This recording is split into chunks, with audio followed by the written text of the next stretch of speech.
Welcome aboard. Tonight on Joy News Prime, over 400 people attempt suicide in the first half of the year.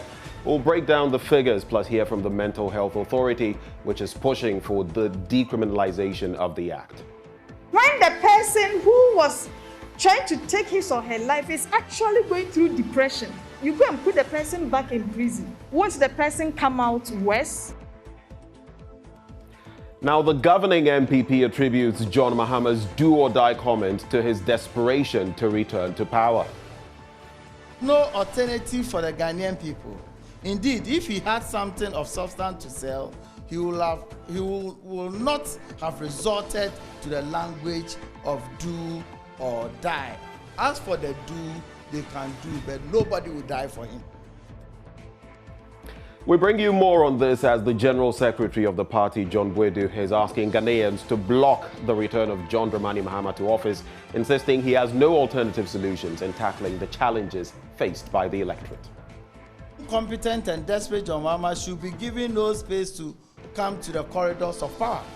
The best way forward for Ghana is the MPP way. Again, all is set for the much-anticipated EcoBank Joy News Habitat Fair 2021 as organizers and exhibitors alike gear up to offer jaw-dropping packages to patrons at the mini clinic beginning this weekend at the Achimota Retail Center. And in business, Ghana Shippers Authority charges shipping lines to institute transparent tariffs for exporters to improve ease of doing business at the port. Tariffs in the Gulf of Guinea is something that is of high concern to the whole maritime industry. That is the remit of the GMA. In fact, this morning, I was with the Minister of Transport, and he mentioned that. So definitely anybody calling our shores is mindful of that. My name is Benjamin Akapo. This is Joy News Prime.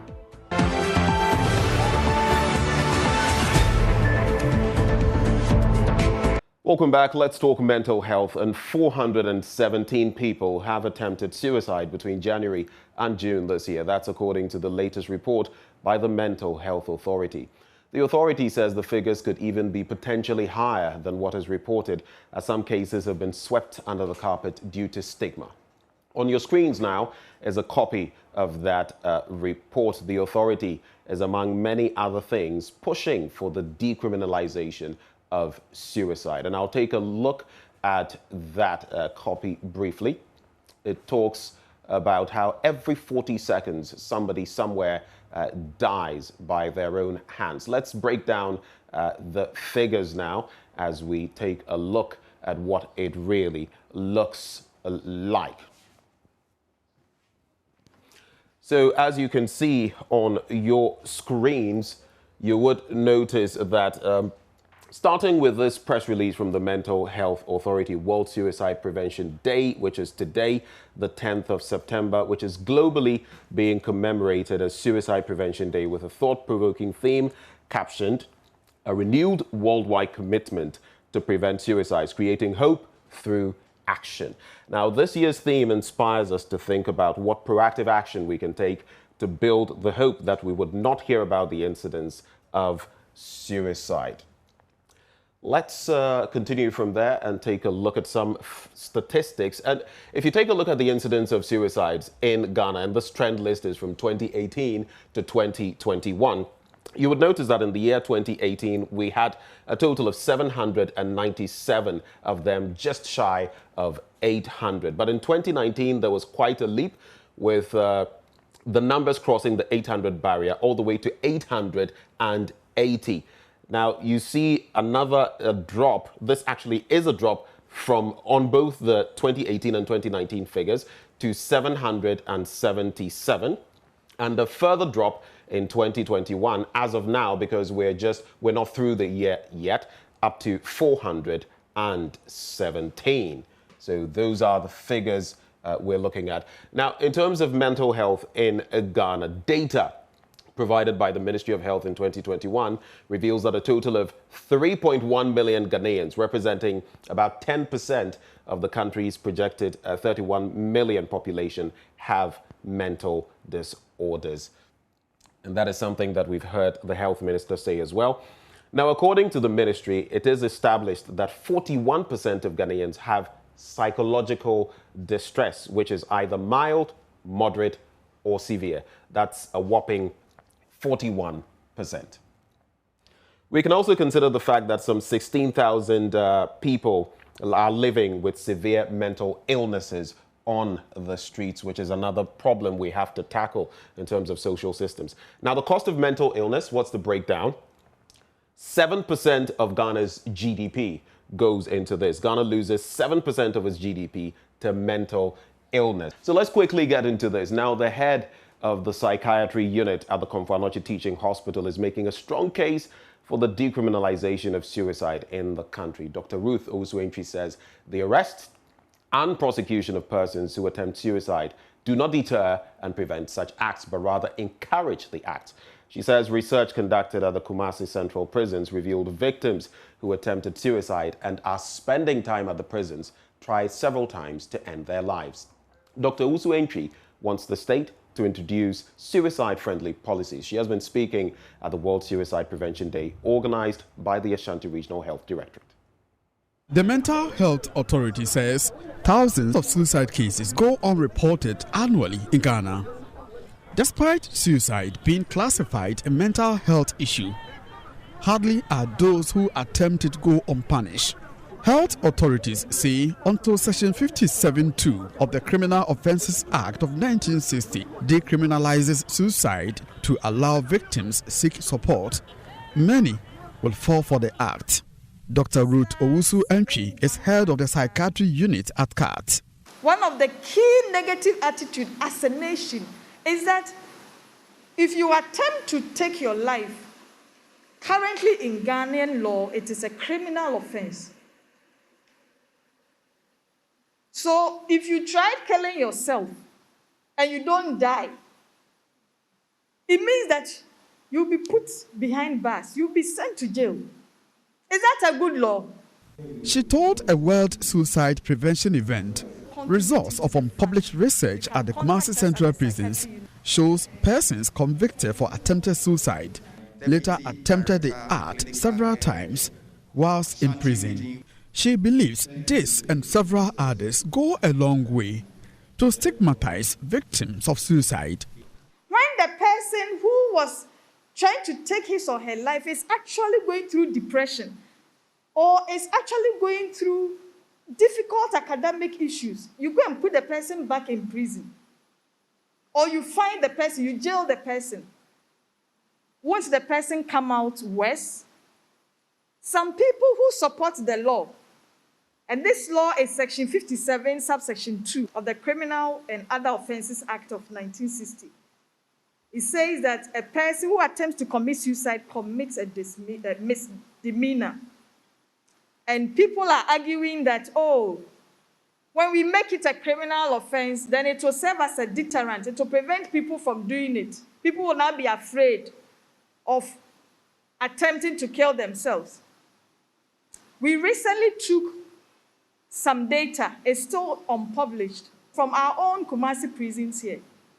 And we realized that people who are in prison have attempted suicide on the average 9 good times.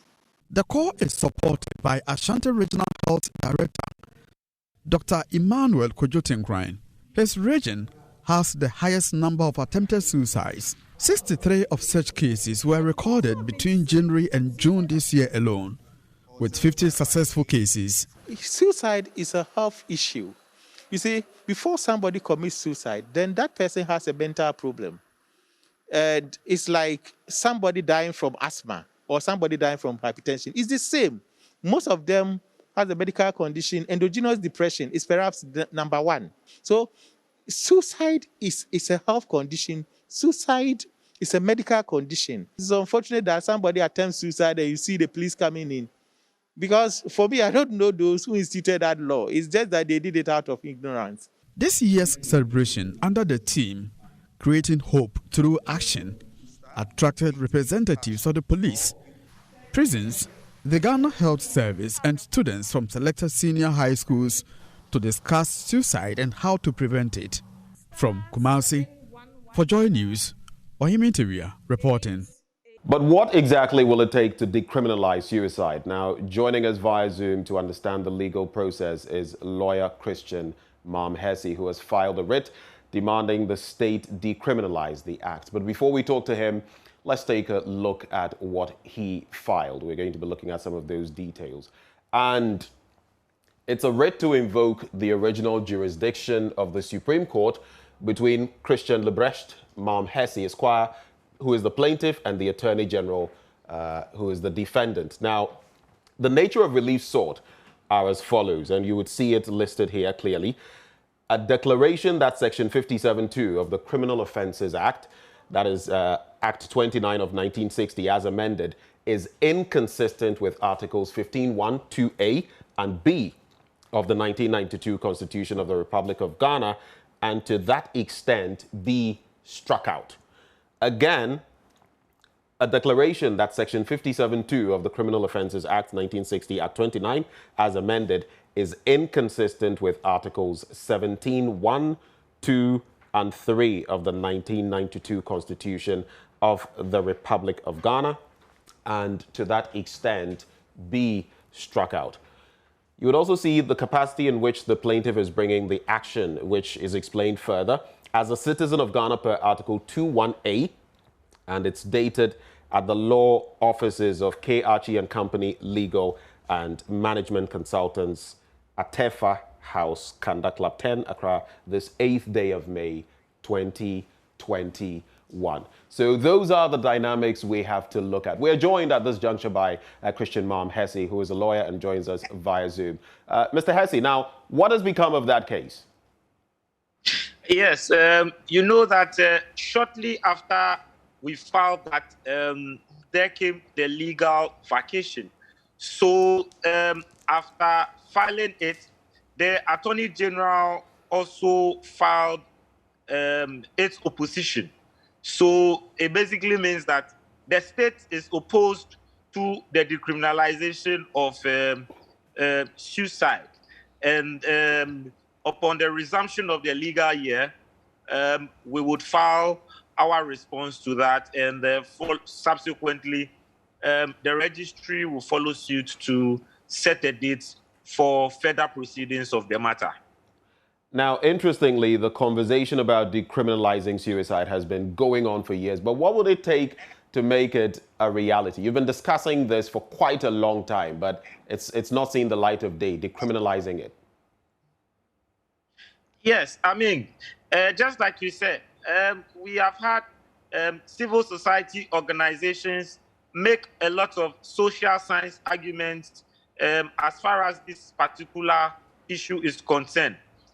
My major concern and worry has to do with how we can channel this particular problem in a legal sense. So what I considered was to weave it around Article 17, Article 15, Article 29, 4, and that's it. We also looked at its interrelationship, that is Section 57(2), and then the Mental Health Act, the conflicts between them.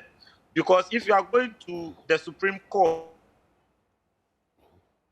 the only way the original jurisdiction, if you are going to the Supreme Court, the only way you can invoke the original jurisdiction of the Supreme Court is to canvass your arguments under constitutional provisions. That is where the Constitution, the Supreme Court becomes seized with the jurisdiction to hear your matter. And that is what we have done. So looking forward, the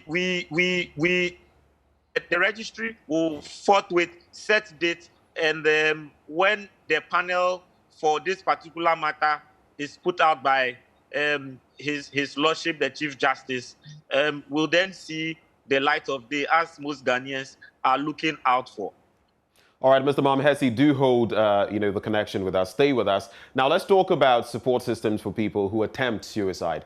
Joining us now on phone is Chief Executive of the Mental Health Authority, Professor Akwesi Osei. Prof, thank you for joining the conversation. Now, what system has the authority put in place to help people who are battling suicidal thoughts? What can you share with us? Yeah, thank you very much, and good evening to you and Charles viewers and listeners. But before then, let me add my voice to the distinguished lawyer, that I fully support him. And I think that any progressive-minded person should support it. I'm really surprised that the Attorney General even opposed it. Notwithstanding, that's a legal process. But let him rest assured that we fully support him. Even if you have to attach ourselves to the suit, you'll be happy to do that. Now, in terms of what support we do offer, for now, we have opened suicide lines, that is suicide or anti-suicide helplines, for over a year. We've tried to get dedicated toll-free line. We've got it. National Communications Authority has given us, we have it, but we've not been able to activate it. And the reason is simple. For the activation means that people call to the number free of charge, but somebody has to pay. The person sponsoring the line and the activation of the line has to pay. And by our simple calculation, in fact, the figures we got from some of the telcos, you would, as at that time last year, you paid 9,000 Ghana cedis per line. And since then, increases, I'm sure that now to go to about 13 or 14,000 cedis per line per month. And if you look at the 4 telcos that we have, that means we will probably be dealing with some 52,000 a month. Where would we get the money from? So you've not been able to activate it, though the line is there. In between, what we're doing is our own personal lines all over the region. We have mental health workers, regional mental health coordinators, and our own lines that are there out there on the net. So every night, I get 1 or 2 calls at least that somebody wanted to take his life. He went to the net for help and got my number, and he called. And then we counseled him until we are able to refer him the next day. So that is what we've been doing. We do run some clinics. For instance, today, as part of the World Day Against Suicide, we went to one of the girls' schools and they gave lectures and they ran clinics so that anybody who has any issue that might be bordering on challenges and stresses, we could immediately arrest it before it gets to a point where one wants to attempt suicide. So these are the issues. But what we really need, 2 things. One, to get a toll-free line, to get a support. The telcos are not prepared to absorb the cost as their corporate social responsibility, and the government is also not giving us the financial support to hold it. One of these days, very soon, we will go out and advertise and ask the public to come and support. And that is one. The other one is what the distinguished lawyer is doing, which I fully support, because that was part of our plan that eventually, if we have difficulty getting decriminalized, we need to go to court. And I like the idea that he's gone straight to the Supreme Court to tackle the issue of the Constitution against the law, and I think I'm very happy with that. All right, Prof. So you're in full support of this, process in court, and you're also saying that government has not been supportive enough in terms of, finances, among other things. But how starkly grave is the situation? In the last few years, we've hovered around 700, getting to 800. In 2019, we hit 880. In just the first part of this year, we've hit about 417. What is the fear of the Mental Health Authority? Because the numbers are not going any lower. In fact, this year, we could cross 800 again. They are not going lower because we are actually not tackling it effectively. One, as long as is contained in the book as a criminal offense, not many people want to come out to the open to let their problems be known. But the reality is that every attempt at suicide, or anybody who attempts suicide, is actually crying for help. It's a cry for help. That I'm in this challenge, I'm in this distress, I'm in this difficulty. And instead of we supporting him, we rather jail him. So we've not helped. If you were to decriminalize, people will come out openly and then bring their issues and we solve them. And that will go down. We know India, UK, where they have decriminalized, it has helped to reduce the incidence. It doesn't mean it will take it down to 0, but at least it will help to reduce it. So we need that very importantly. The other thing is that the support, apart from the decriminalization aspect, the support that we need to give a lot of public education for people to recognize the issues that might push them into attempting suicide, issues of mental health. We need to give a lot of public education. We require funding for that. We need to put in place systems where people go to the hospital for whatever challenges they have. You might, for instance, last night, a lady called, wanted to take her life, and I counseled and directed her to a hospital. And when she went, she was admitted for 10 days, and she's asked to pay 1,200 Ghana cedis. Somebody who is already distressed and is part of these financial challenges that are pushing her there, and yet we are asking her to pay 1,200 cedis. Meanwhile, anybody who goes to the hospital for mental health care, by the Mental Health Act, is supposed to be free. And yet, free means somebody should bring it. The government should bring the money. And since the government is not bringing the money, the hospitals are charging. So these are the issues we have. Next time, do you think this person will even listen to my counsel to go to the hospital? She will simply go her own way and probably do it. Prof, right before you let go of us, a very little bit I want to chip in. Per my research into this matter, when you look at the statistics, out of every 100,000 people, we have about 6.6 in Ghana that are going the way of suicide. Internationally, just to give scope to the conversation, how serious is this, and how much more seriousness do you feel we should be attaching to it to reduce the numbers? Well, it's serious. Frankly, what we have here, I must say, is probably a tip of the iceberg, and the data is even not exactly clear, the accuracy of the data. Because, as I said, by our circumstances, apart from the law criminalizing it, taboo, our cultural setup, taboo. So, frankly, we don't hear a lot of this. I mean, we don't get to know exactly all these things that come up. I personally encountered a situation where somebody, a young lady, died by suicide. And this family managed to get it out of the view of the media. So it didn't come out. And I'm sure, and this was even in Accra. And I'm sure that there are many others, especially as you go further away from Accra into the remote areas, many such things will not go recorded. So what we are getting is probably just a tip of the iceberg. And by the way, generally, worldwide, we also know that for every one case that is reported, maybe 5 cases have gone unreported. That's already known. And it will be worsening actually. So yes, internationally, it might look small, but I mean, if you go to places like Asia, they have a huge problem, I mean, in terms of suicide. It's an act of heroism to take your life if you have challenges. So Asia, those countries, you have it a lot. We fortunately don't have that, but we don't want it to go to the point where we can't handle it. Right. So we must quickly nip it in the bud. Prof, thank you so much for engaging us. Professor Kwesi Osei, CEO of the Mental Health Authority. We still have lawyer MALM Hesse with us. Mr. MALM Hesse, now, just to wrap the conversation, what is the next step? What is the way forward now that you have filed this process in court? What next? What are your expectations moving forward? Yes, I mean, so our expectations are that we will respond to Attorney General's opposition to the decriminalization, and the legal procedures always take lead of whatever we're doing in court. So normal things would follow. And we also welcome the support of the Mental Health Authority.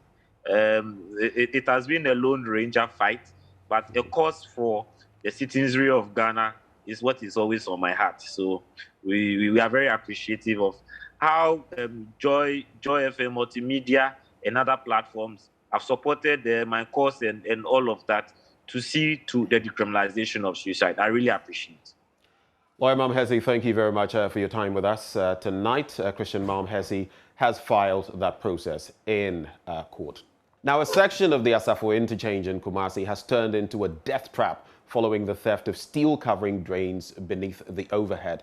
An average of 5 vehicles goes into the ditch daily, injuring passengers and causing damage to the vehicles. Traders in the area fear possible fatalities if the problem is not addressed. Nana Yaujima has more in the following report.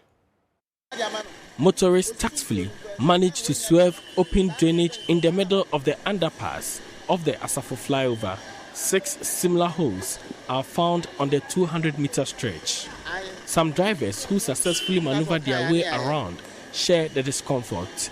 The situation worsens when the place floods. It covers all the ditches. There is fear whenever I get here. The ditches can cause accidents.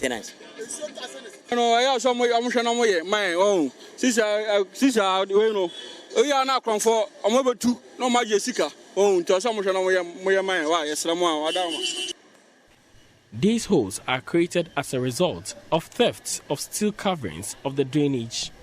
The holes have turned death traps for people using the route. In our 20 minutes filming of the story, 3 cars fell into the ditches. Traders along the underpass intervened to rescue the situation. These holes are supposed to be covered by steel slabs. The slabs are removable to ensure easy desilting of the drains. Assemblyman for the area, Ernest Okai, says he has replaced the slabs on several occasions, but they are regularly stolen. Listening to the concern of the drivers is a genuine concern that as they are paying for road levy, they also expect that the government also do its part to ensure that it makes the road more trouble for them. So, in fact, I put a metal slabs on it, but unfortunately, they've been removed by thieves.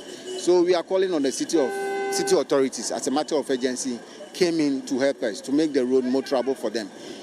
Ashanti Regional Roads Engineer Francis Gambra says various means adopted to make theft of the slabs unattractive have yielded little results. We fixed it as a couple, male, female, and they took the whole thing out. In fact, that is what we do, because we also have to leave it for inspection and maintenance. That's why you cannot seal it off permanently. But we may have to modify the design so that probably it may become very difficult for these people to take out these slabs. Yes, in fact, it's a very common phenomenon that we are having. A lot of the metal gratings that we are losing, which is making our roads unsafe and dangerous, is as a result of theft of these things. I'm sure you've seen even social media showing some of these incidences of theft cases. So I believe that we all have to guard, because these are public assets, so we would all have to guard these things. Meanwhile, a gap is fast developing along a section of the road. Mr. Gambra explains poor drainage in the area is to blame. So obviously it's a problem with the drainage layout here, so we'd have to redesign the drainage within the CBD here. Yeah, we expect that. This is the first time this is coming to my attention, so of course we need to go through procurement, but because it's emergency, within a matter of a week, I think we should be able to get a contractor come to start the works. For Joy News, Nanaya Ochima reporting. Now, from the bad state of roads, let's talk about mini clinics for the EcoBank Joy News Habitat Fair beginning this weekend as we gear up for the main event in October. We'll hear from one of our sponsors, Elegant Homes, which hints at some jaw-dropping packages, including a free fitted kitchen among a 10% discount on sales. Dorothy Kwashe is the executive director of Elegant Homes. To have a conversation with Dorothy on everything that Elegant Home provides you out there, especially the packages ahead of the Habitat Fair program. Let's take a search.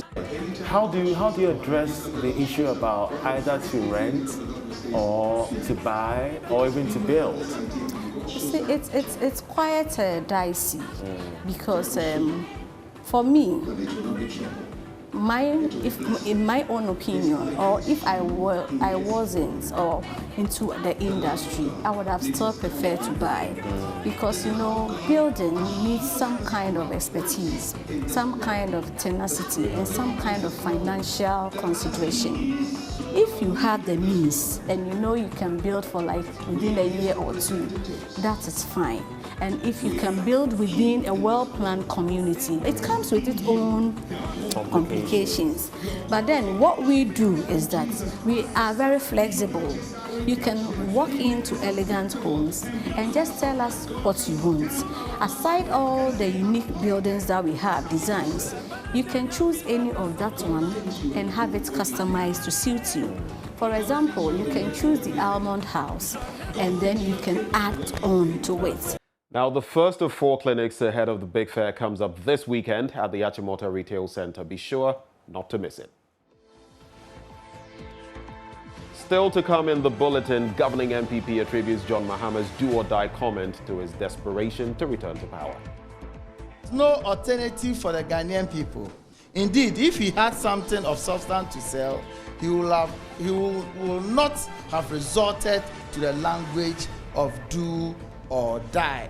As for the do, they can do, but nobody will die for him.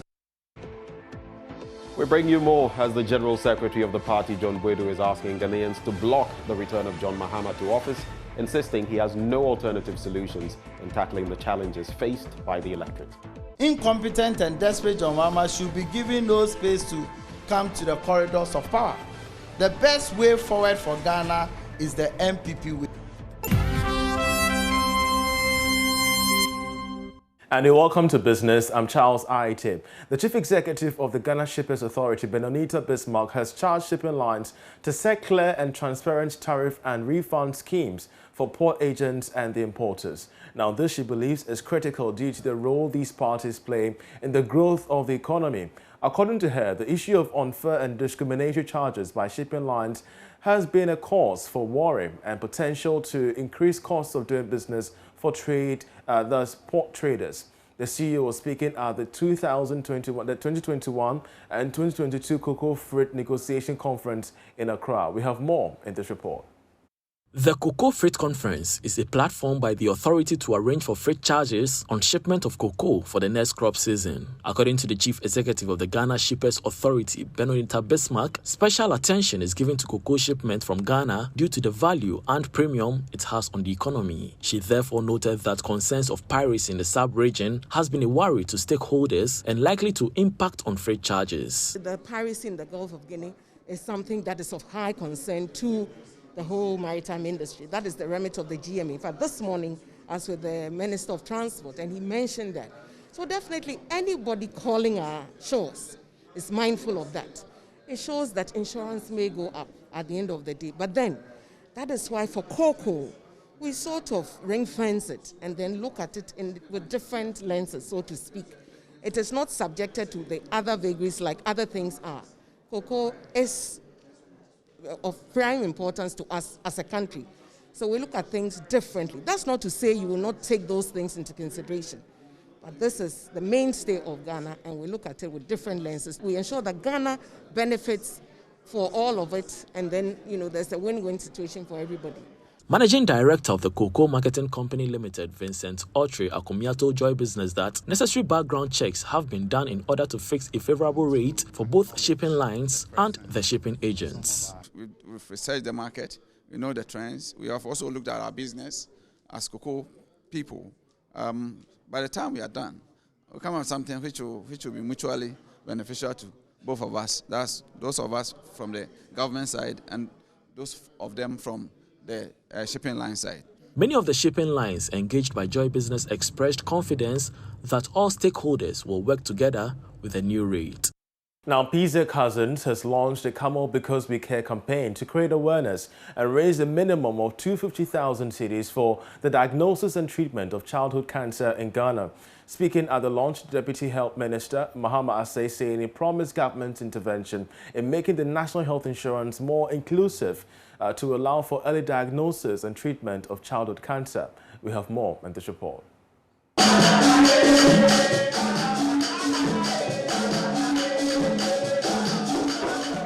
The Vice President of the Ghana Medical Association, Dr. Frank Srebo, is calling for some reforms in the National Health Insurance Scheme.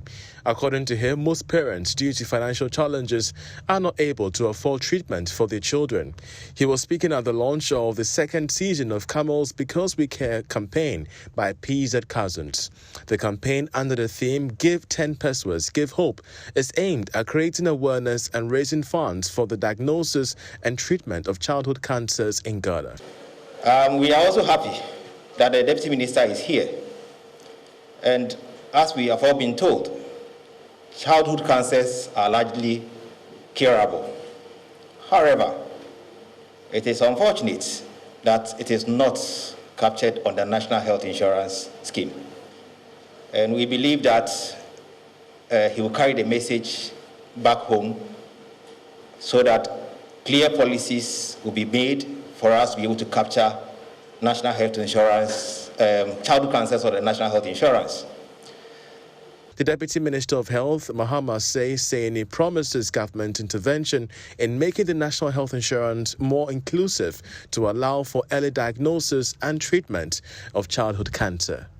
The Ministry of Health has reviewed the non-communicable disease policy.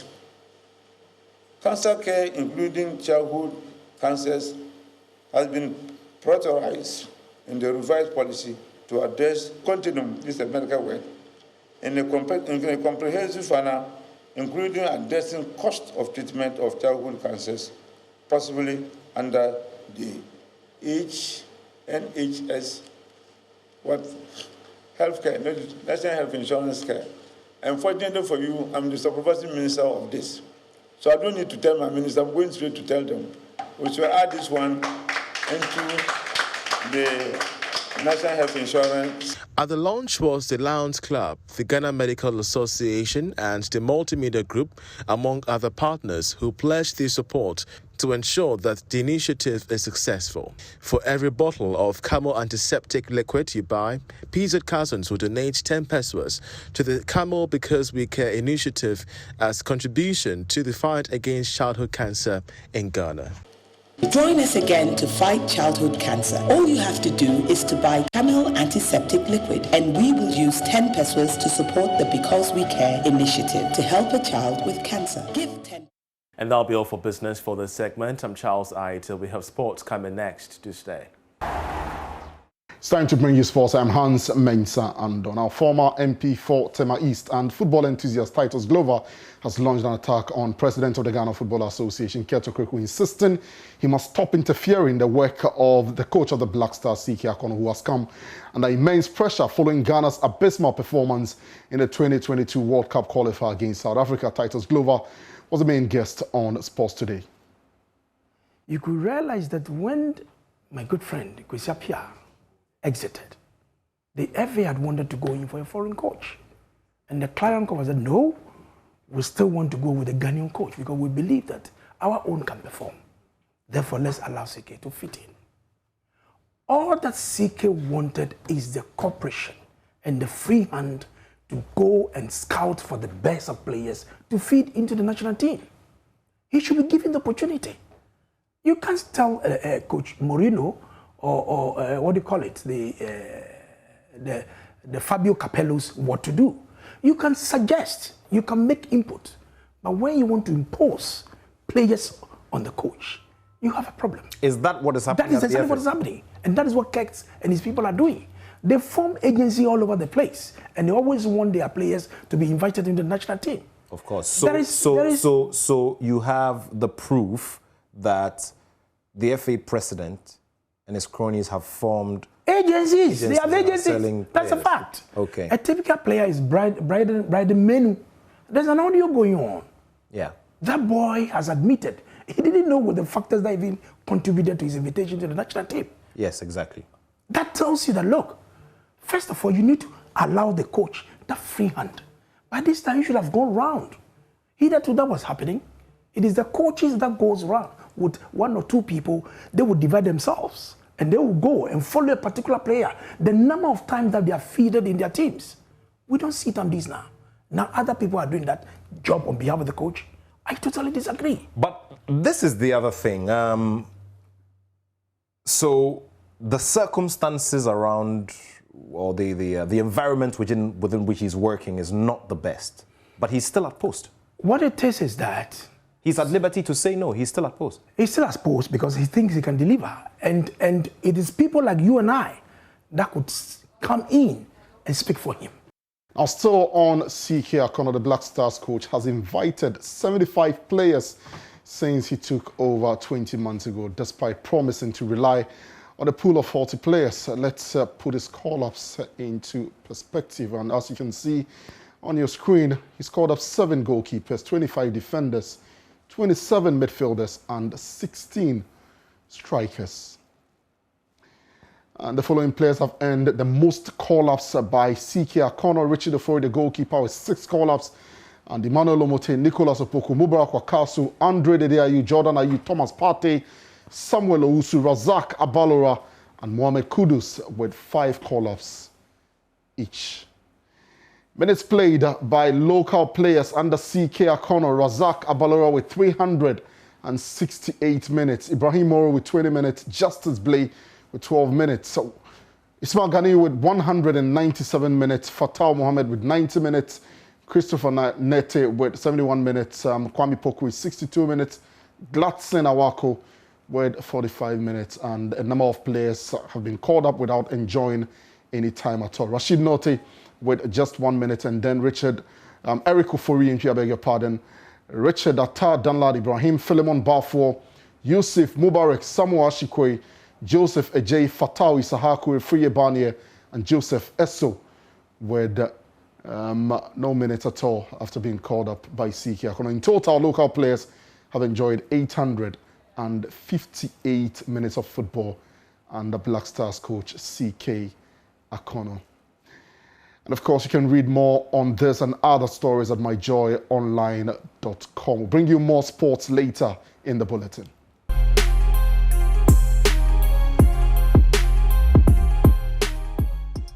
Thank you for staying with us on Joy News Prime. Time now for Showbiz, and Becky is here. Good evening, Becky. Yeah, what's up? Like You're excited? Oh yeah, because tomorrow Jackie will be on E-Vibes, and I love your vibe. So for those of you who don't know, tomorrow Jackie is on, and she's been telling us a whole lot about her life before fame and after fame. Right. Here's what to expect.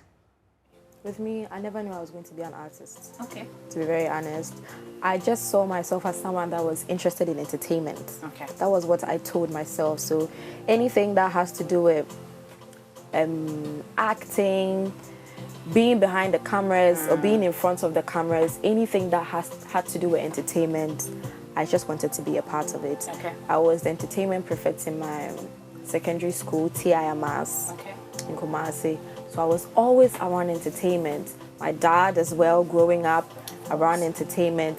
But when I got to the university, I had a friend, he's called Sosa, he's a Nigerian producer. He was also a student at that time. He produced my first song, Love is Pretty, and then he also produced most of my songs. Never Like This, he produced Never Like This as well. And so there was a time that I went to his hostel, he's at Brunei hostel, and then he played a beat. And then he said he was going to send it to me. I should just do something around it. Mind you, as at that time, I didn't know like how I would sound in front of the recording microphone. Yeah. But I had recorded the song when I was 6 years old. But I mean, I was a child, so. Well, you should stick with the Joy News channel and also the Joy Prime channel, because E-Vibes will be on. Let's move away from Jackie. Let's talk about Stonebwoy. Stonebwoy. Bim! I tell you. Yep. So he's planning on releasing an album. We don't know the date yet, but he's released a song featuring South Africans for Holistic, right? That's yeah. The song is Ariba. So it's a beautiful video. So if you're a BIM fan, go all out and stream the song. Stonebwoy is doing well for Mother Ghana. I haven't seen Stonebwoy in a very long time. It's pretty interesting, because we just had Angloga Junction and all the hits and everything, and all of a sudden now we have this new one. He never gets tired. Wow. Yeah, and I'm sure we never get tired as well. So we're expecting a whole lot more from Stonebwoy. Ben. Alrighty. Becky, thank you so much for coming through. Have a beautiful weekend, Ben. Showbiz. Thank you very much, and I wish you same.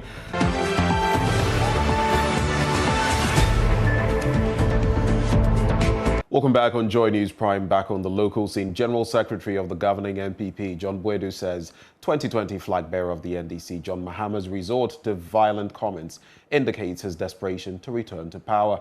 John Bwedu, who described the comment as distasteful, says there's panic in the NDC's camp due to the massive infrastructure development projects initiated by the Akufo-Addo government.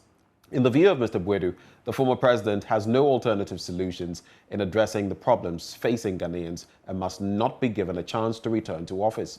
He's been addressing the media. It's a distasteful comment that does not belong in our fast maturing electoral democracy. We know that John stubbornly refuses to retract. Rather, he is seeking refuge in semantics and grammar, struggling to explain the impossibility. However, we are not surprised.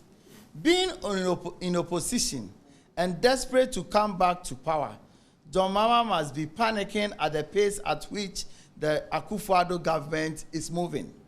The president continues to commission completed projects and initiate new ones on his working tours of the country. Everywhere the president goes, there is fervent support for his policies, which are visibly changing the lives of our people.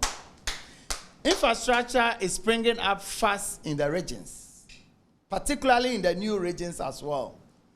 106 1D1F factories are working full blast, with many more in the pipeline. Yesterday, he commissioned a starch factory in Oti region. Agenda 111 has been launched with strong prospects to change the health sector to another level.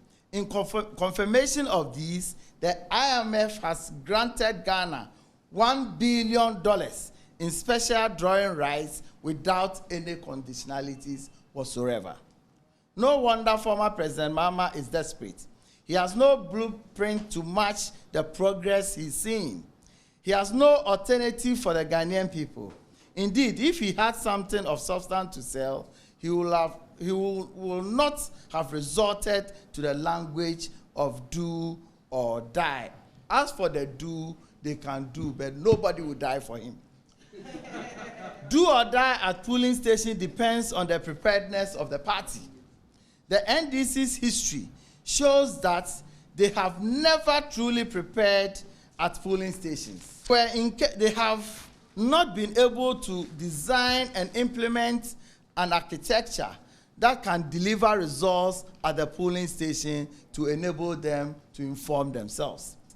John Mahama lack of electoral preparedness, which he blames on everybody but himself, stems from his own admission of indecisiveness as a leader. He cannot understand that leadership is about vision. He does not know that leadership is about hope. We will not spend precious hours persuading him of the error of his ways. John Mahama's deeds and utterances will continue to expose the incompetence and desperation again and again. John Mahama's deeds and utterances will continue to expose him again and again. As the indecisive and visionless person he's carefully building, incompetent and desperate John Mahama should be given no space to come to the corridors of power. The best way forward for Ghana is the MPP way. Well, John Boadu has also said it is necessary to compare Nana Addo's all die be die comment to John Mahama's do or die comment, arguing the two are not the same. This is do or die. Are they saying the same thing? Wait, nobody is saying it's the same thing. This is do or die. And this statement is arising out of desperation, seeing what His Excellency Nana Addo, Danko Akufo-Addo, and his Vice President are doing, commissioning projects, completed projects all over the place, exhibiting leadership qualities in the management of COVID, raising the name and the image of the party and government very high, said that it is attracting direct investment all over. We are the first destination for any investment in West.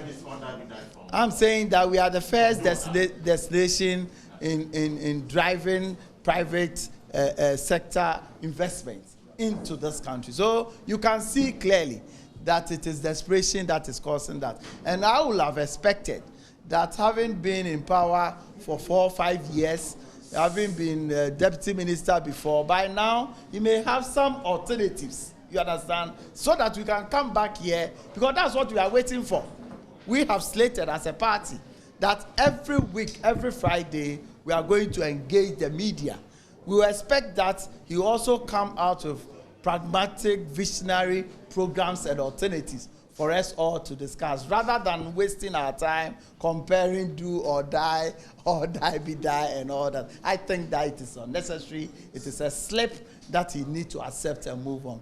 Using grammar and semantics will not change the situation.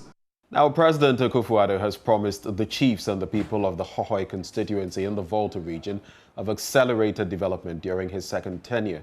He said his government had in stock major development projects for the constituency, which has produced the only seat for the governing party in the VOLTA region in the 2020 general elections.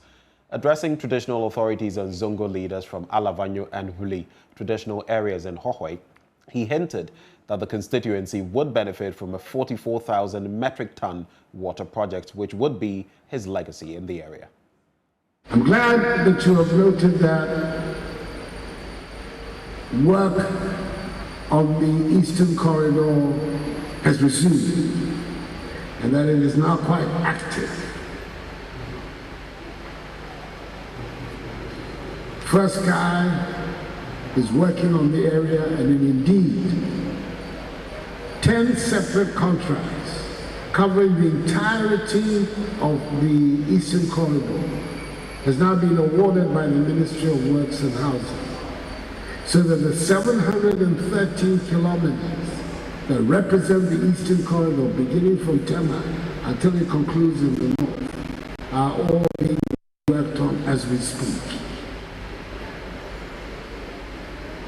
Every resource is being mobilized to make sure that these 10 contracts are concluded, and it will involve, of course, the conclusion of the Hohoe-Golokwati road.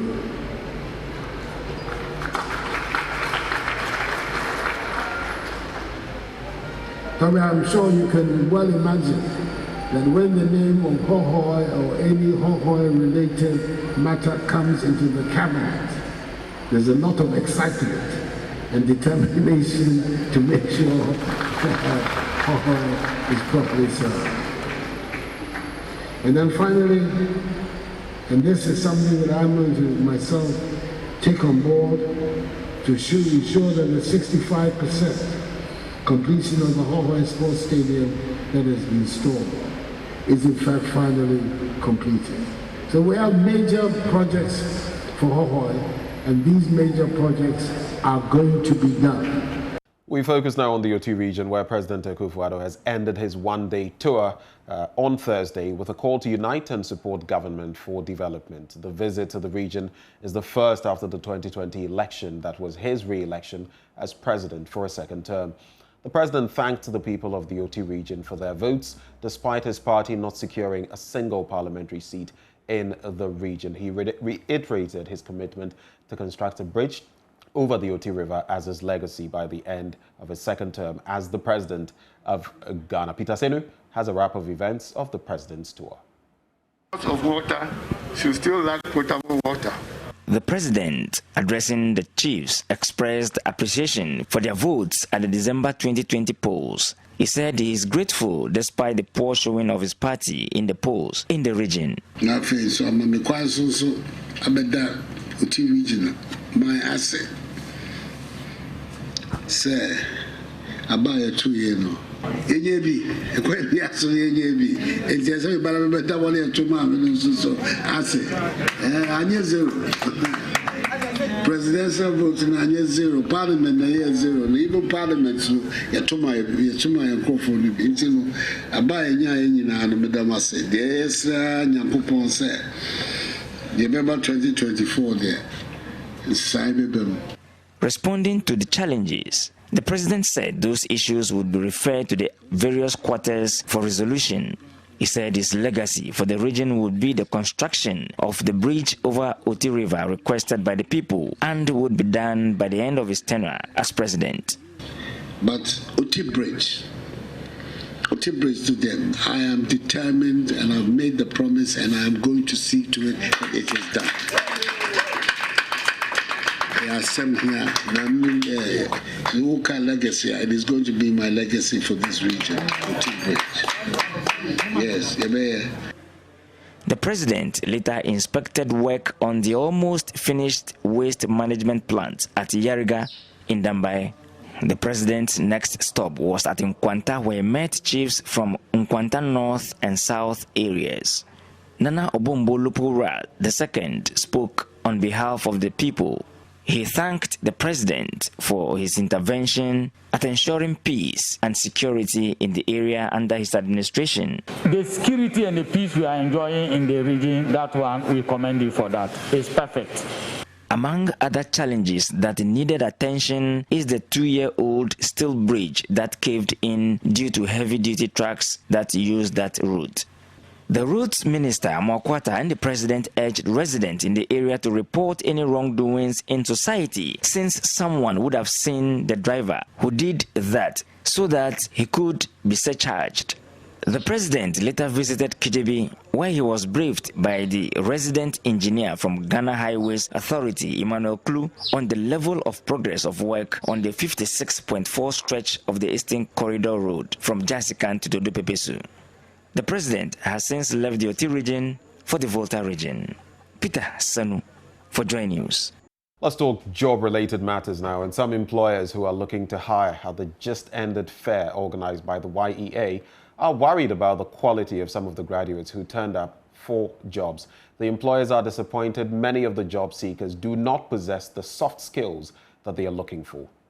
Order has been restored at the venue following Thursday's chaos, which nearly resulted in a stampede as thousands of people jostled for the few job slots available. Joy News' Justice Baidu was there for us. It's day 2, and just like the first, the numbers are huge. Today, however, there is order. I computer university 2014, did my service 2015, so 6 years now. And why haven't you had a job? Really, there's something bothering me. Something I can't, let me say there are no jobs.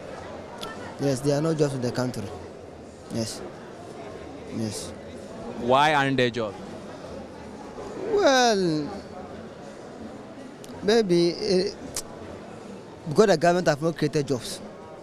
When I didn't get a job, it seems to me as if I'm an educated person, well graduated and without a job. It seems to me I'm hopeless because people who learn skills, let's say hairdressing, tailor, and other functions, they are doing well. They've opened their company, they are getting money, and you are there, you don't have the money. If I send CVs, all the places I'm sending CVs, they don't call.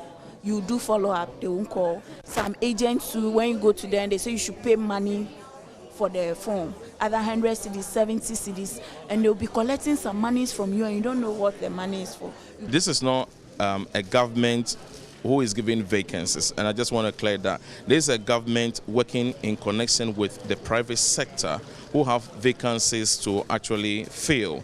As the job seekers turned up at the exhibition booth, one thing became apparent. Some of them do not have the requirement for the jobs on offer. Linda Edu works for Casapreco Ghana Limited.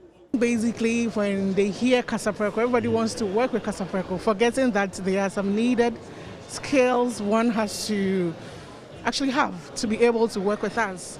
So I think overall, I would have to say that people need to work on their soft skills, because people come to our booth and they already have an attitude coming in to seek for a job. They don't listen to instruction, basic instruction. We ask them what's your field, and they don't know what their field is. Okay, so what do you want? I'm looking for anything. So I think people need to be specific in what they want, and I think from there, if they work on their soft skills, I think they would have better chances of getting jobs. Another issue is the areas that some of the people who are turning up here today are interested in.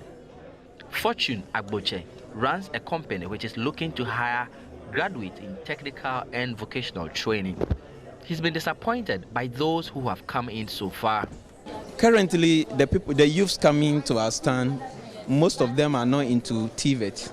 They want a white-collar job and stuff. But when you are in the TVET space, it's full of a lot of potentials and prospects. But youths too are not motivated to go to those areas.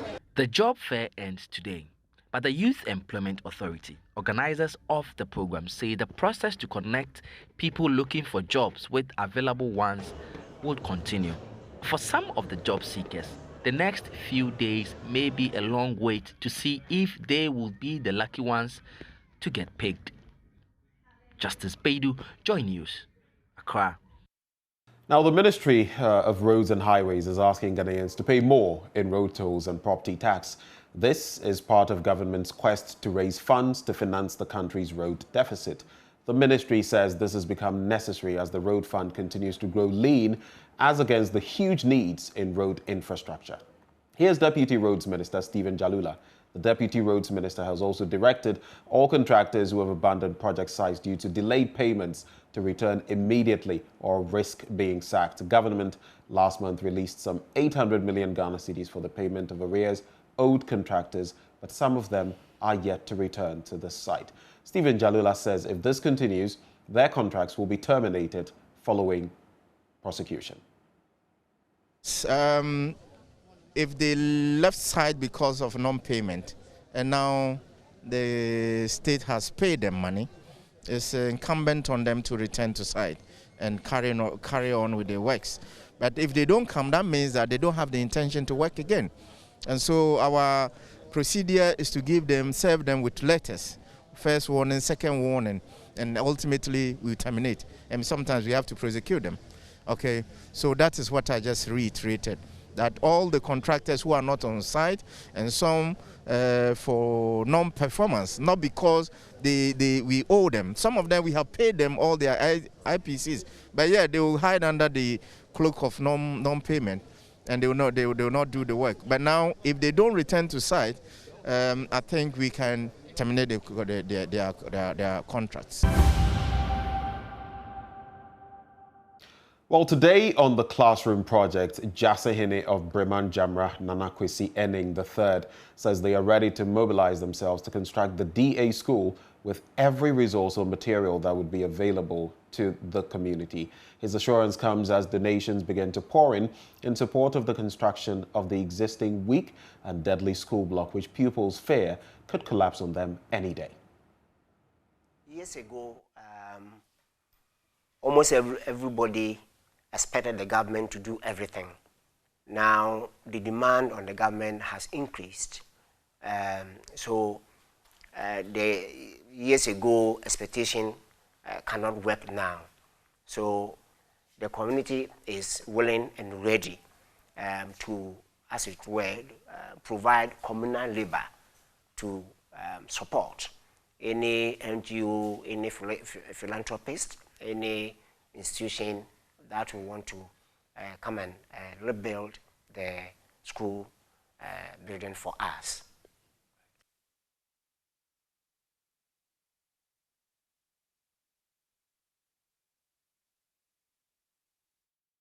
Now, if you've not contributed to the Classroom Project yet, you can do that through the MTN Momo number 0593 038 832. I repeat that number, 0593 038 832. The name on it is Joy FM. You can also make a payment to the Access Bank account number 00901010549191. It's the Castle Road branch or any other branch of that bank. The branch code is 009 and the SWIFT code is ABNGGHAC. You may also reach out to us at our front desk for further inquiries by calling the number 0302 216 540. 0302 216 540. The Classroom Project, promoting social justice through philanthropy. Thanks in advance for being a part of this. Let's talk some educational matters now. And the Bono East Regional Minister, Kwesi Edujan, has visited final year senior high school students who are currently sitting their West Africa secondary school certificate examinations to acquaint himself with the happenings of the ongoing exam. The minister called on the candidates to repose a lot of confidence in what they have learned and stay away from meddling into any form of examination malpractice, adding that cheating would affect their choice of careers after school. And Asabit has more in the following report. A total of 9,642 WASI candidates made up of 5,478 males and 4,164 females are writing the 2021 West African Senior School Certificate Examination across the 11 municipal and districts of the Bono East region.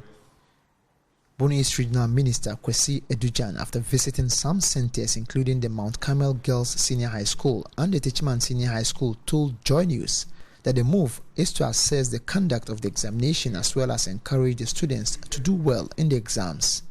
I visited two schools today in the Techiman Municipal. The objective of doing this is to assess how the exams are conducted and how prepared our students are, and also to encourage them and strengthen them so that they can put up their best in these exams. The regional minister expressed satisfaction with the general adherence to the safety COVID-19 protocols. The classrooms are well set, the examination centers are well set, social distancing protocols are observed, and the students are seriously and aggressively writing or answering the questions. He again urged the candidates to stay away from examination malpractices, as cheating in exams may affect the careers of these students after school. You know, exams is a way to assess one's capability and strength, to assess the skill set that and the career that one is well equipped to pursue. So if you bring a poor or if you cheat, your results or the outcome of the exams does not rightly manifest the skill set that you have. So you get yourself being placed forcibly in a career which you are not prepared for. And that makes your life very miserable. He assured that the current educational structure of the country is structured in a way that no student will be left behind. The current education is not to eliminate anybody at all, okay, because we have an educational system that is pursuing a goal that no kid be left behind. So it's just to assess you. Some of them may become very good artisans. So it tells you that probably I'll be a better carpenter than going into engineering or going into medicine. I can be a better cook. Okay, so it enables them to pursue their goals. Reporting for Joy News, Anas Sabit, Techiman. Now, Transport Minister Kweku Ofori-Esiama has hinted the registration of heavy-duty vehicles will now be registered and tracked at our ports by the Driver Vehicle Licensing Authority. According to him, tracking will be operated by the DVLA itself without the involvement of any private entity. He made these statements at the inauguration of board members on the DVLA on Friday. Ladies and gentlemen, government is also very much concerned about the indiscriminate use of earth-moving equipment at unauthorized mining areas. Government has therefore directed that the Driver Vehicle Licensing Authority put in place and register all truck-moving equipment operating in the country. So the DVLA is going to establish or put up a facility at our ports, that the Tema Port and Takoradi Port, to make sure that all earth-moving equipment that enter the country is first and foremost registered and tracked. And I'm appealing, and I'm using this medium to appeal to the media. Please support them. They may make mistakes. The benefit that will accrue to us will be more than the mistakes that they will make. So when the time comes and people run to your various radio stations shouting, hey, DVLA is charging us, they say you should. Yes, if you had money to go and buy an excavator to bring to the country, you must have money to pay for tracking. And the tracking is going to be operated by them. It's not going to be operated by any private entity. The minister further called on the DVLA to intensify education on road safety regulations, explaining that 90% of our road accidents are a result of the recklessness of drivers. Western statistics show an alarming trend, which everybody is not happy about it. I have said it's not about the numbers. We can talk about 2,000 people who have lost their life. Yes, it is true. But my philosophy is that if one person dies through an accident, and we could have prevented that accident, and we could not do it, then it's an indictment on all of us. It is not about the numbers. Yes, the numbers are important.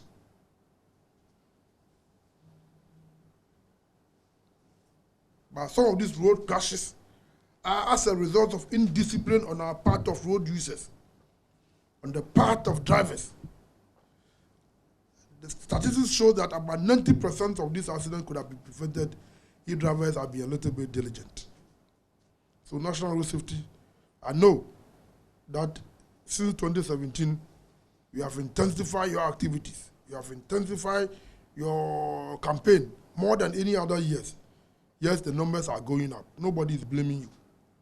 Because controlling safety on our roads today, it is not only your responsibility.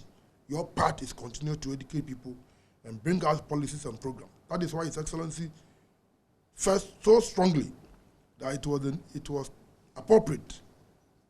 And the need was that we need to change the mandate with which the authority was operating. The commission, we did not have enough mandate to undertake those important functions. That is why we have elevated you into authority with more enhanced powers to expect compliance from institutions. Well, in response, newly inaugurated board chairman of the DVLA, Frank Herbert Davies, promised to work diligently and called on the minister to consider an increment in the percentage of the road fund. He explained the percentage of the fund still stands at 15%, which is insufficient for the board. I can assure the Honourable Minister, and by extension that goes also to his boss, the President, that we don't take this repose of confidence lightly. We will discharge our duties with diligence, forthrightness, integrity, and above all, fidelity to do the right things all the time. Mr. Minister, whilst commending you for the tremendous support you have given us over the years, I wish to make a humble plea. You have been in the forefront and in the gutters in course with us in our fight, also in courts with the Ministry of Finance for the percentage share of revenue due to the DVLA.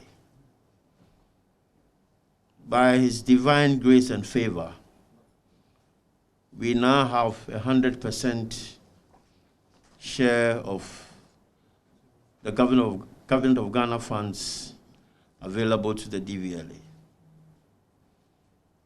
We now plead, most especially with you, Honourable Minister, to look into the road fund for us. Our percentage still stands at 15%. Now, the Chief Executive Officer of the Ghana Telecommunications Chamber, Engineer Dr. Ken Ashigbe, says the media needs to realize the power it holds and ensure that it is utilized to the benefit of society. The country is currently dealing with increased crime perpetrated by the youth. In a yet-to-be-aired interview on PM Personality Profile, Ashigbe, who is also a youth development advocate, says the media must collaborate with the state to end this phenomenon. There are difficulties that we've had. You see, one of the things that we need to do is that we need to realize the fact that we currently have fourth-generational street children. You have people whose great-grandparents lived on the street, great-grandparents lived on the street, parents lived on the street, the children are also on the street. True. So the difficulties that are before all of these children are grave. Yeah. And also with the, explosion of information, what they are confronted with this time is enormous. Yeah. And that's why the media need to realize the power that they hold and the things that we do with that.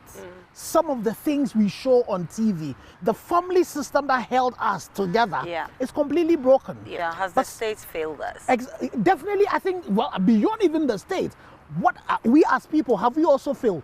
Definitely, there's the portion that the state is supposed to have done. Yeah. And who is the state? The state is me and you and all of us. If you're excited, look forward to that interview. The full one airs at 9 p.m. on the Joy News channel. Do make a date. Right now, though, we take a break for business.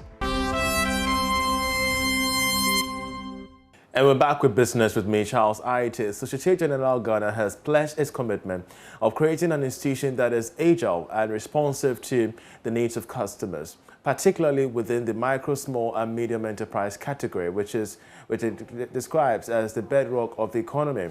To this end, it has launched the Market Cash Collection Hub at Derby Avenue in Accra, a solution that will address the needs and provide convenience and security for customer deposits in the market space.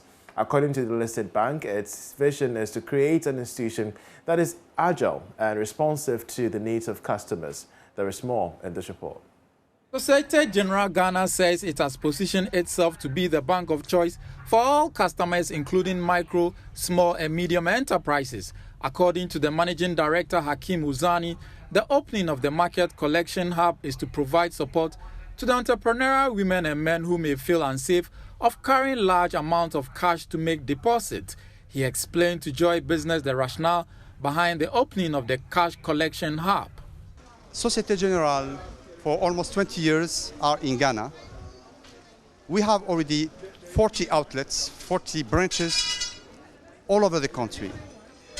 But now we decided to move forward to enlarge the service and to innovate in the way we are serving our clients, which means that added to the classical branch we have here, we are combining another model on which we include now a special service for our small businesses in the market. And the concept is that we do for them the collection where they are. They don't need anymore to come to deposit their cash here. We will do it for them. Head of Retail Business at Societe Generale Ghana, Obed Hoya, for his part, said the Market Cash Collection Hub is a premier outlet uniquely designed to cater for micro, small and medium enterprises and is the first to be strategically located in the middle of the hustle and bustle of an area where numerous MSMEs operate. He told Joy Business, Societe Generale Ghana will continue to support growth and sustainability of indigenous business. We want to open up and, of course, embrace various segments of customers. So what we launched today is targeted towards MSMEs. Okay, traditionally we have not been a bank that is so much known in that area, especially at the micro level. So this is something we want to change, and that's why we are in this market. So one of the strategies is to be in this market, to get agents who will be in the market collecting cash, collecting deposits, in a secured way. And the customers know us already. We have a pedigree already as a trusted bank. So once our agents are out there, we believe we'll be able to make inroads into areas that hitherto was kind of difficult for us. A customer of the bank, Abraham Owusu, told Joy Business, Societe Generale Ghana is a unique bank among its peers because of its quality of service. One of the things that pulled me here mostly was the transfer they used to do. I think the transfer, the rate is very good in terms of customer service, in terms of customer management. Those are the things that really pulled me to Societe Generale. And I think they're very, very friendly and they're very open and straight to the point. So I think dealing with such financial institution helps us here a lot because we're having challenges here when it comes to transfers. Societe Generale Ghana has 40 branches across the length and breadth of Ghana. It recorded more than 100 percentage points growth in profit in 2019 and repeated same last year.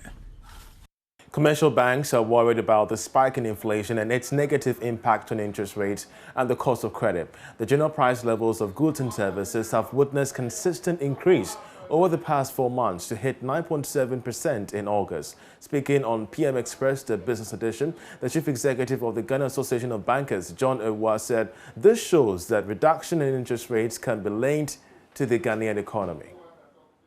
The transmission effect must also, the customer must also benefit. And I'm not talking about the bank customer alone. I'm talking about the customer of the borrower.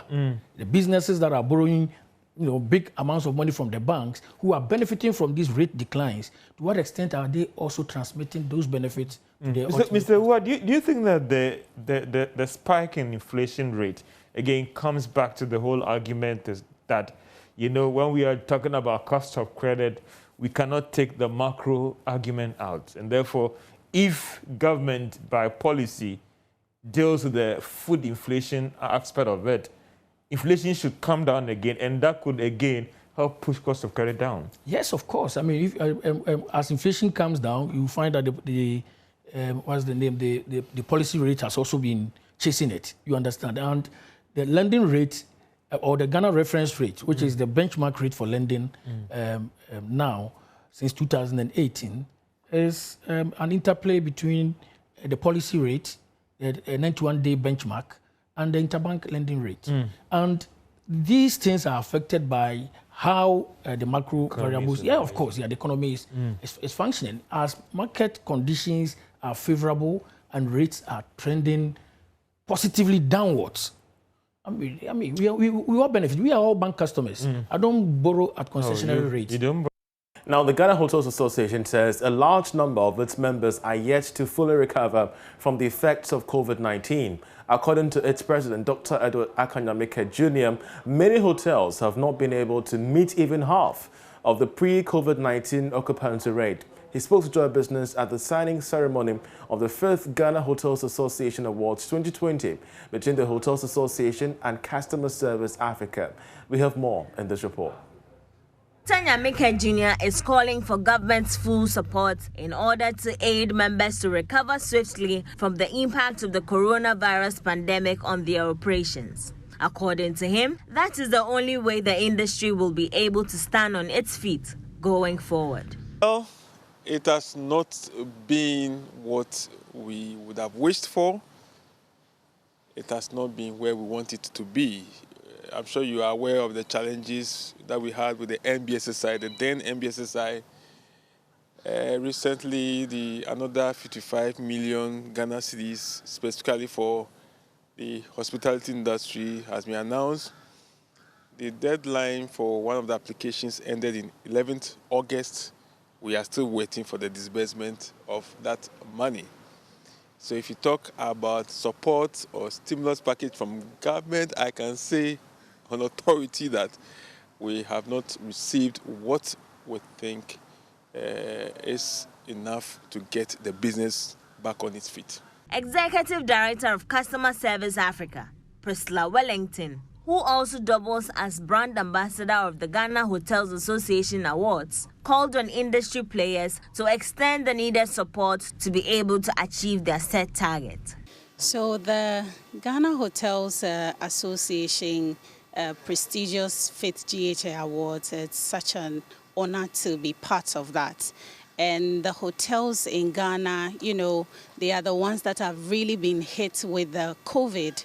And so the theme for the award is resilience and sustainability. And there are some hotels that have been so resilient throughout the COVID period. And so those are the things that we are looking forward to. And also, I'm looking towards coming to your offices for you to help us and partner us to, you know, raise funds for this year's prestigious awards 2022.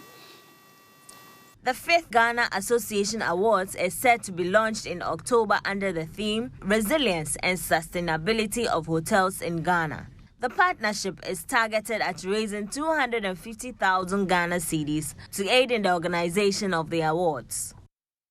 Africa Skills Hub has launched a policy guide on Ghana's entrepreneurship ecosystem gender mainstreaming in partnership with the National Entrepreneurship and Innovation Program, NEP, among other stakeholders. Now, the policy is geared towards decision-making around issues of gender in entrepreneurship ecosystem and aims to strengthen gender inclusion in entrepreneurship, which will have a trickle-down effect on resources that can be specifically targeted at women. We have more in this report.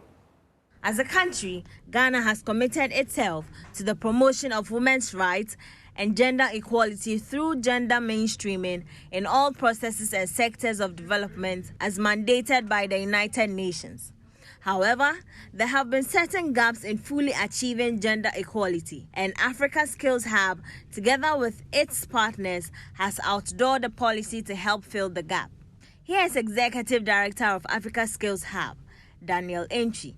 The question policymakers must address is how women-owned businesses that are disadvantaged can really look at policies that will help to take these challenges into creating a more level playing field for our women. We know the route to doing this is not always so clear, so that is how come we have come together to look at how to influence policy and strengthen our gender inclusion in entrepreneurship. As we launch this policy guide, I am more than convinced this is the beginning of a new generation of creating a new generation of sustainable women-owned businesses for our socio-economic development. Member of the Council of State, Professor Margaret Amoakohene, says we need mechanisms that protect women and cushion them against unforeseen events like the COVID-19 pandemic. Issues of equity and gender equality have been an everyday topic for discussion, not only among women, but also among people who are sensitive to gender and issues of gender everywhere. Women's vulnerabilities are exacerbated in times of disaster, both natural disasters and artificial ones. And I'm sure we all know many of the artificial ones, all the wars, all the conflicts, all the situations that place women at a very dangerous situation. They are all part of it. So if you talk about natural disaster, you have the drought, the famine, and the poverty that these things heighten among us. The policy guide entails significant input from ecosystem practitioners and entrepreneurs on perceptions and insights about gender mainstreaming for entrepreneurship policymakers and leaders, and hope to support duty bearers in Ghana and Africa to revisit how they conduct gender work and implement engendered entrepreneurial policies that will lead Ghana into a more inclusive economic development and socio-cultural outcomes. That'll be it for business. I'm Charles Ayete. We have sports coming up this day. Hello again. Thanks for joining me here on Sports on Joy News Prime. And the Theodosia Oko hockey pitch, which is undergoing renovation, will be ready in time for the Hockey Africa Cup of Nations, which comes off January next year. My colleague Benaya Elom was there and filed his report. Ghana hockey pitch has been undergoing renovation ahead of the Hockey African Cup of Nations. The second in command of the group responsible for the new pitch has been speaking on how constructions are going so far.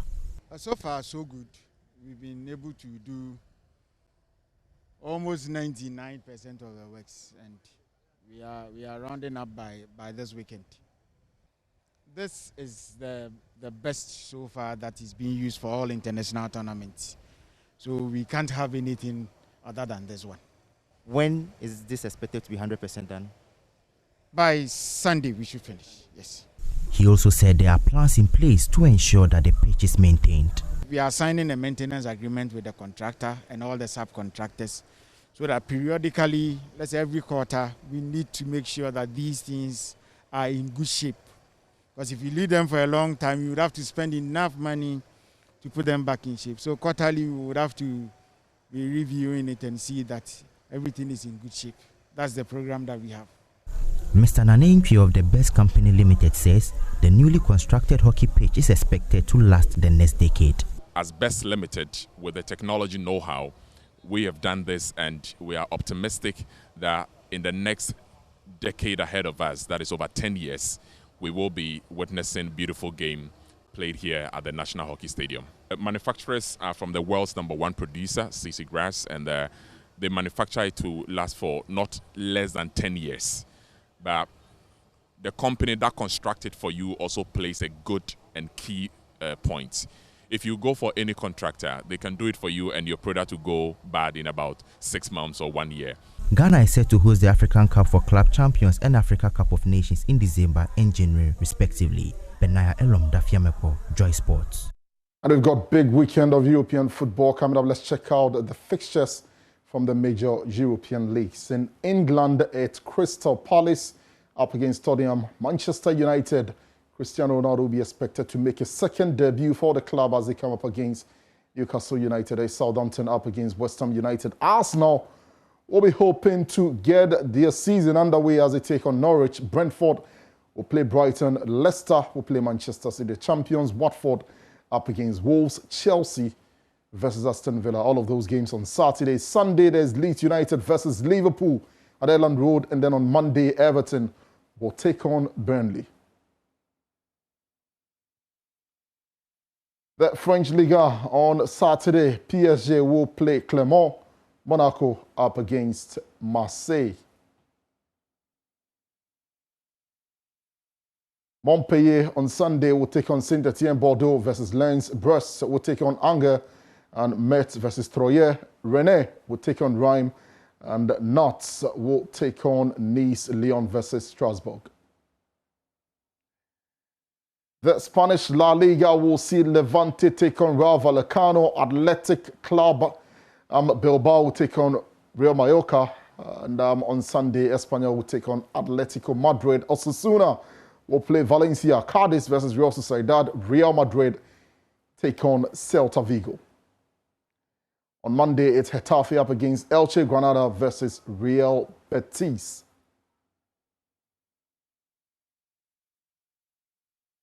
Italian Serie A sees Empoli take on Venezia. Napoli up against Juventus. Atalanta versus Fiorentina. Those games are on Saturday. On Sunday, it's Sampdoria versus Inter Milan. Cagliari take on Genoa. Spezia versus Udinese. Torino will take on Salernitana. AC Milan versus Lazio. AS Roma take on Sassuolo. The German Bundesliga sees Leverkusen take on Dortmund on Saturday. Also on Saturday, Union Berlin take on Augsburg. Freiburg versus Cologne. Hoffenheim will play Mainz. Greuther Fürth versus Wolfsburg. Leipzig up against Bayern Munich. On Sunday, the 10 of Frankfurt versus Stuttgart. Bochum will take on Hertha Berlin. Gladbach will take on Arminia Bielefeld.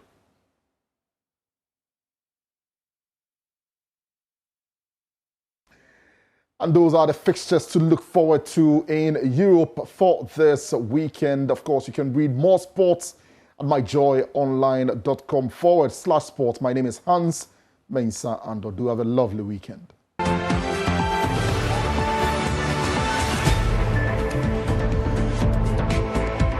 Thank you for staying with us on Joy News Prime. Right before we draw the curtains, let's take you through some stories on myjoyonline.com.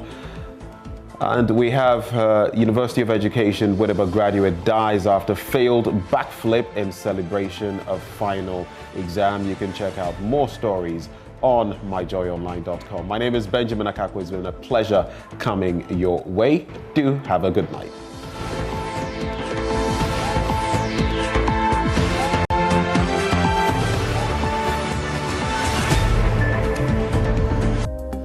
Hello, my name is Nathaniel Atto. You can catch up with all the fun and inspiration on the Joy Sports link here on Joy 99.7 FM, together with all other shows over and over again. It's very simple. All you need to do is go to myjoyonline.com/podcast and relive all of those fun moments over and over again. Joy 99.7 FM, your radio for discerning listeners. Joy 99.7.